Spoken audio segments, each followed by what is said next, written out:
அக்கா அதெல்லாம் ஒண்ணும் இல்லக்கா. ஒன்னும் இல்லாமல அடிக்கடி நீங்க 2 பேரும் இப்படி தனியா பேசிக்கிறீங்க? ஷாலினி, நான் அங்கேயே கவனிச்சேன். எப்பவும் இல்லாம இன்னைக்கு உன் பேச்சுல ஒரு தடுமாற்றத்தையும் உன் நடவடிக்கையில ஒரு மாற்றத்தையும் கவனிச்சேன். அதுவும் ஆனந்தியோட கல்யாண விஷயத்துல. மீனாட்சி மேடம் வீட்டுக்கு போலான்னு சொல்லி பேசிட்டு இருந்தப்போ நீ வேண்டான்னு சொல்லி தடுக்க நினைச்ச. அதுக்கப்புறம் பிரச்சனையெல்லாம் முடிஞ்சிருச்சுன்னு குடும்பமே சந்தோஷமா இருந்தப்ப கூட உங்க 2 பேர் முகமும் பதட்டமாவே இருந்தது.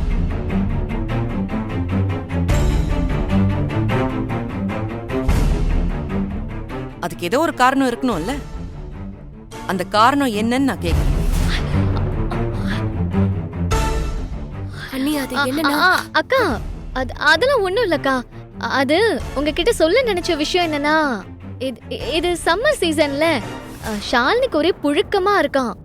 அதனால வீட்டுக்கு ஒரு புது ஏசி வாங்கணும்னு சொல்லி பேசிட்டு இருந்தோம். அதுவும் இல்லாம ஷாலினிக்கு வேற தலையில அடிபட்டிருக்குல்ல, ரொம்ப டயர்டா இருக்கான். அதான் உங்ககிட்ட எப்படி சொல்லலான்னு யோசிச்சுட்டு இருந்தா. அதுக்கப்புறம் அவளே கல்யாண செலவெல்லாம் இருக்கு, எதுக்கு அப்புறம் பாத்துக்கலான்னு சொல்லிட்டா. இதுதான் காரணமா? ஆமாக்கா, இந்த விஷயத்தை தான் எப்படி சொல்றதுன்னு தெரியாம பேசிட்டு இருந்தோம். சரி, அப்ப மீனாட்சி மேடம் வீட்டுக்கு போக வேண்டாம்னு சொன்னது எதுக்காக? அதையும் என்கிட்ட சொன்னாக்கா. அம்மா அம்மா கூட சொன்னாங்கல்ல, அவங்க கால்ல விழுந்தாவது சமாதானம் பண்ணிடுவேன்னு.